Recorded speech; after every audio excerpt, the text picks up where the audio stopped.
Après 2 reports successifs, le président de Madagascar a finalement pris la parole tard dans la soirée du 13 octobre. Lors de ce discours très attendu, il a abordé plusieurs thématiques sans toutefois évoquer une éventuelle démission, une décision qui a suscité la frustration d'une partie de la population.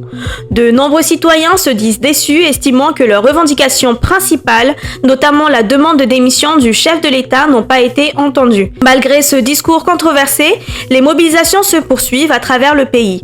Plusieurs collectifs appellent désormais à une intensification de la grève générale. Hier, l'Assemblée nationale avait annoncé la tenue d'une session extraordinaire ce 14 octobre destinée à examiner la situation politique actuelle, notamment la destitution du chef de l'État.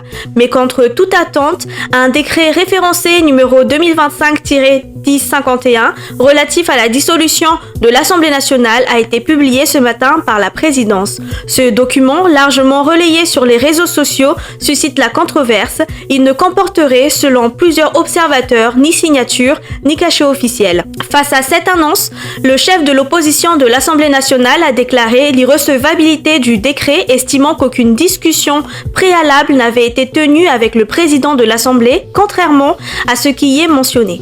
Pendant ce temps, la session extraordinaire de l'Assemblée nationale aurait bien débuté avant la publication du décret présidentiel, plongeant la situation politique dans une nouvelle zone d'incertitude.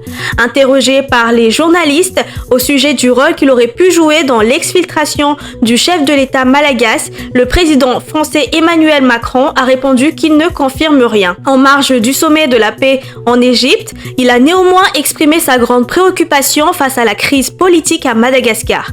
Le président français a appelé au respect de l'ordre constitutionnel et de la continuité institutionnelle, estimant que toute rupture de cet équilibre risquerait d'affecter directement la population.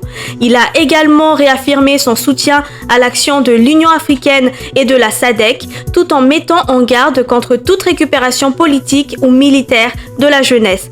Quoi qu'il en soit, les manifestations continuent de secouer la Grande Île. Les manifestants affirment vouloir exercer leur droit de rassemblement pacifique et se disent déterminés à poursuivre leur mobilisation jusqu'à l'atteinte de leur objectif.